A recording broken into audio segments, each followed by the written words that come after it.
Hook. Everyone is talking about Discord alternatives right now, but one name that is suddenly popping up everywhere is Fluxer.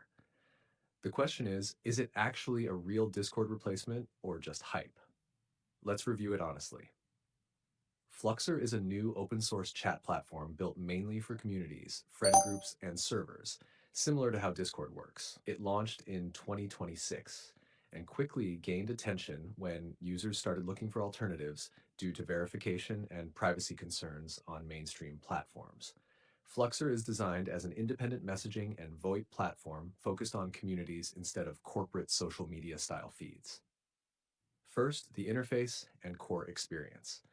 When you open Fluxer, it immediately feels familiar if you've used Discord before. You get servers, channels, direct messages, and community spaces. You can chat in text channels, create private DMs, and organize conversations inside structured communities. This makes migration easier because users don't need to relearn everything from zero. Now let's talk about features. Fluxer already supports group chats, voice calls, video calls, screen sharing, and file sharing, which are the essential features most Discord users need.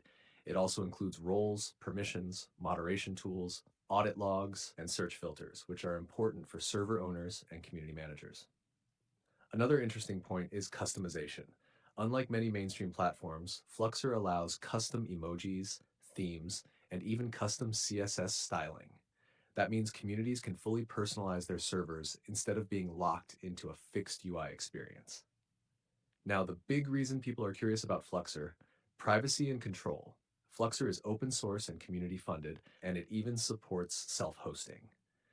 This means advanced users can run their own backend and control their data instead of relying completely on a centralized company server. For privacy-focused users and developers, this is a major advantage compared to traditional closed platforms. However, let's be realistic. It is not perfect yet. Fluxer is still in public beta and growing rapidly, which means occasional bugs, performance issues, or server instability can happen as the platform scales with new users. Some reports even mention sudden traffic spikes and temporary outages due to increasing popularity. Another limitation is mobile experience. Currently, the full native mobile app is still in development, and many users access it through the web app or desktop client, which may not feel as smooth as fully mature apps yet. Also, encryption and advanced security features are still evolving. While Fluxer focuses on community features first, full end-to-end encryption across all features is not the main priority yet, though experimental secret chat options are being considered. So who should actually use Fluxer? If you run a small community, tech server, gaming group, or privacy-focused space, Fluxer can be a strong alternative. It is especially attractive for users who want more control, open source transparency, and fewer corporate restrictions.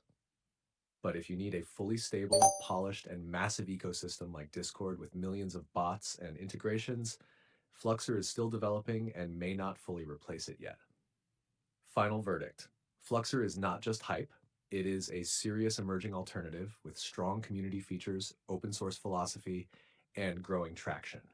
But it is still new, still evolving, and best used as a backup or secondary platform rather than a full replacement right now.